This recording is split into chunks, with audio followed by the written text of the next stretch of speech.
Welcome to the mini bus. This is the mini bus. Welcome to the mini bus. This is the mini bus. Welcome to the mini bus. This is the mini bus. Welcome to the mini bus. This is the mini bus.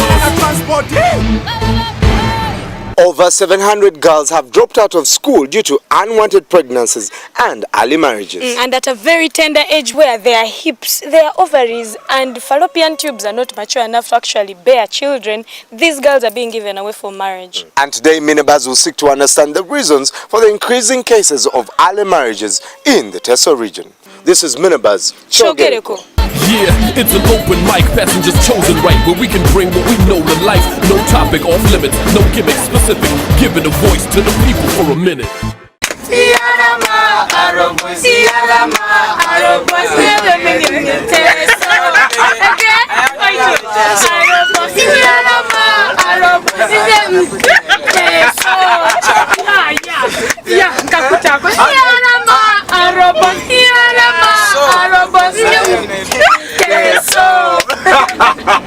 Well, like we always tell you, 1 week in every month we go up country. You've seen us go to Mbarara, to Gulu, to Arua, we've gone to Hoima.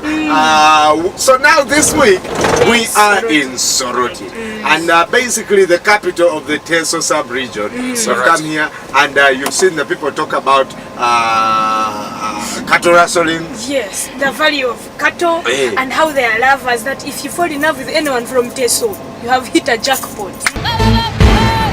The issue of early marriages is very serious in the Teso sub-region, and for many years. We have had organizations that are concerned with protection of rights for women, come out and say, why are we marrying off young girls? And today we want to look at it face to face. Recently in the newspapers we saw 12-year-olds, 14-year-olds being married off.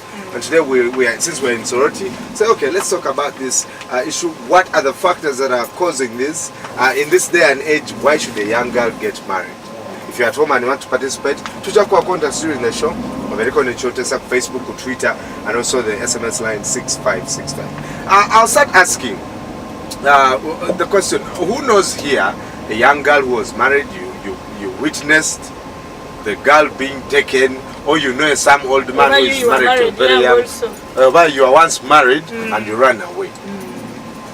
Araini borubuiso mount chitine boyongo apeseni karto monari obutoto kyolimbe tege donga ikono nyo mamkingeja hoteli la touch school fees osori kwanaji polori ekoto berengo da dumu ni borani jejo so kono buiki na pesa lo city ai boy keles ekilo kiti elo to tai boy ngina mapera apesa ite dolikini nyo iboro la bet ni saso mkapa pesa so bu apese otema ba kono ngabongo re obu abero de ngaro lo mana ibunga ile kokeni ngini ducho re tona buiki ne pesa na ngaro manyete still emanyi mama ribor na patana obu dolo da pakina abugo jaido ujenge tikokena ijenge so mari bor na jokono.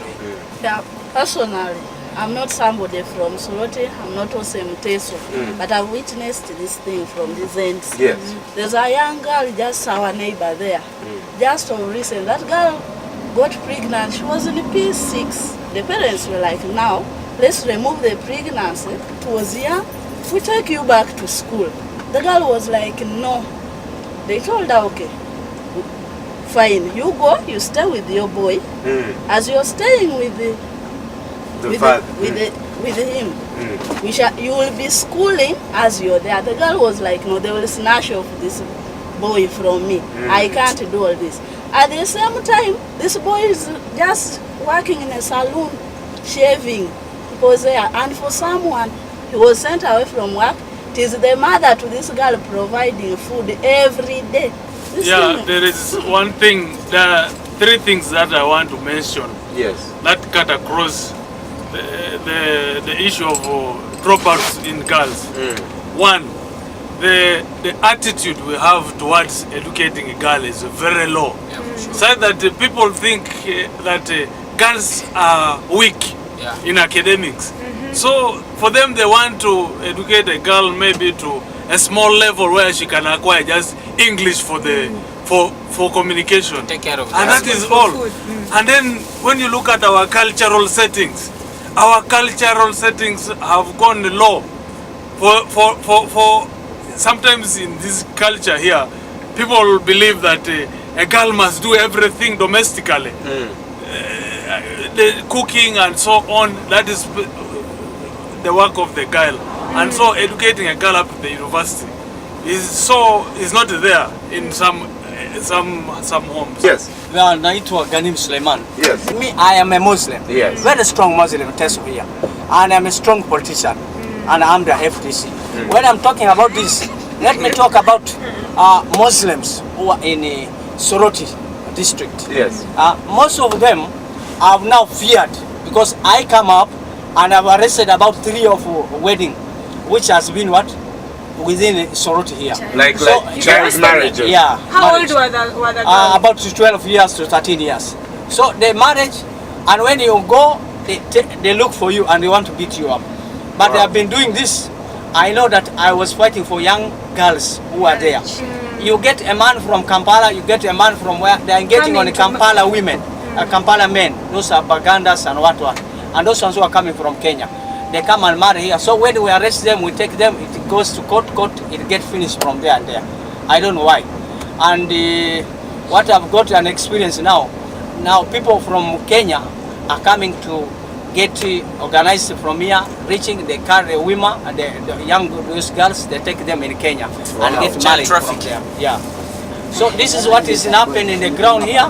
We have seen with the Muslim. So we are asking our fellow Muslim, let's forget, we leave these girls go for studies and we see. That's what I want to say. Well, if you're just joining us, please send us a text on your phone, 6565. Go to our Facebook page, Minibus Uganda. You can tweet us at Minibus Uganda, include our handles at NBGoal2, at Ant26K. And it's amazing that now it has stopped from even getting married now to trafficking. Are we protecting our children? Why are we having these marriages increase despite the era we are in, where we believe that women have now the capacity to go up to university, get degrees, become responsible, in a world where men are becoming more irresponsible? Women are taking their place. We'll be right back. When we come back, Anne has a very, very special question for every man out there. There's a child, as I talk now, from where in Ukor, whereby I think the parents concealed and they were given a cow. Then from there, the child was pregnant, she was confined to a home, and then later on we discovered that the girl was pregnant. She's 13 years, and as I talk now, we placed her to one of the institutions in the Insoro district, that's Amechet. Susan came to us on Friday. The police asked us if we could do a scan from her because she was defiled and pregnant. I was really shocked. So small, and I thought she was maybe 10 years old. But no, she's 12 or 13, something like that. They don't know exactly when she's born. It was in 1999. So we took her for a scan, and there came out that she was around 32 weeks pregnant. In the meantime, they have asked if we could really keep her here and counsel her and make her feel more comfortable, and also especially the medical care. Because she's so small, she will not be able to give birth on a natural way. So we really need to keep an eye on her very well. For the rest, everything is well. We did many blood tests and everything came out okay. The baby is also okay, except there is some problems with the legs. They're not sure yet what, but looks that some of the legs are a bit shorter than normal. Actually, when you talk at the law, our law is quite clear and distinct. It says any person below the age of 18 years is a child. So now, whoever engaged into sexual act with that person commits defilement, and the offense is to suffer death. But because some people say maybe you're ignorant of the law is not offense. So our law is very clear, and the solution to that is the enforcement of the laws. Sometimes our laws are made, and sometimes the enforcement becomes weak. Why I say it's weak? There should be an evidence. Sometimes the community or affected party doesn't accept to give evidence. We're looking at the birth registration. Our children are not registered, so it's difficult to ascertain the age of that child. So somebody can inflate the age that my girl is 15 or is 18 or 19 years. So from there, you lose track. So we're insisting that in order to curb this, the government should reinforce really the issue of birth registration and death registration. And so, once somebody is convicted of defilement, he should suffer the consequences, either imprisonment for life or whichever law can prescribe. Now everybody who sees this, if you have seen anything like this happening around you, go to the police, take those people in. This is terrible what happened. This child is robbed from her childhood. She's not a child anymore, she's a mother now. And how can she be a mother when she's still a child of this age? I have a question for the men, you in particular. I'm not saying you do it or anything, but I'm asking, as a man of over 40 years, or 35 or 30, why would you want to marry a 12-year-old when there are 18-year-old women or 20 or 25 that are alone and not married and educated and ready to get married? Sometimes it's the parents themselves. Do like they for example, if they see that you have money and you can at least sustain their problem. Stop there. If you don't even support yourself like that. You're 35 years old. You reason properly. You want to tell me some parents will force you to spend money and take a girl of 12? Can't you think for yourself? It's not good. To me, it's not good. I don't so really what leads like the men to actually do that? It's most times men have high libido. Some of them have that appetite of maybe for 12-year-old. Some of these people have no choice at times. We find someone maybe because of influence of alcohol. Someone just is drunk, so just goes ahead and calls someone who's young. himself. And most of there's some young guys who work in lodges, in badges, in bars. So these young guys at times they are being taken up by the money which they are being given by these big men. I'm leaving the young girls because they are young. They have a right to think in a very stupid way. I'm looking at you, the old man, allowing to be with a 12-year-old. You see, the problem is these young girls have learned to have communication which is very sharp. For them, they don't talk. Yes. But sometimes they can just even keep dress. it. And then the other one is why these small girls leave school. Sometimes the school environments are they are not conducive. There is no lunch. And then when they see their other comrades who are girls who come from well-off families in a better state, they also want to imitate that level. Now they begin imagining that, how can I reach this level? And then when they see an old man like me coming with some small money, you see the way we sometimes walk.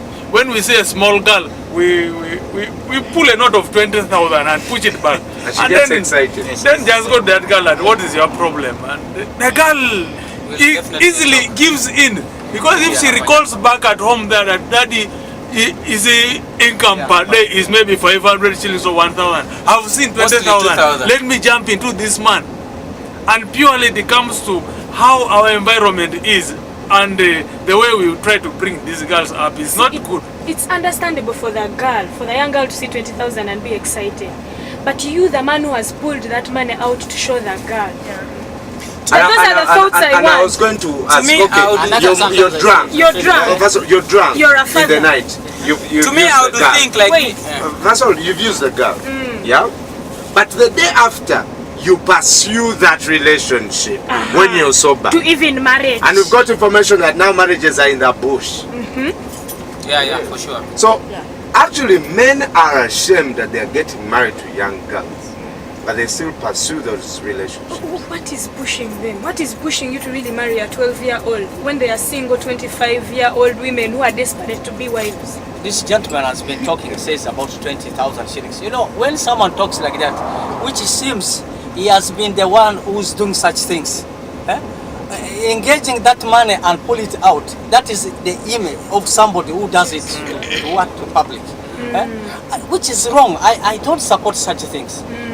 Why we are men? Look at an example, if I can put it, in Teso. There's a place called Teso.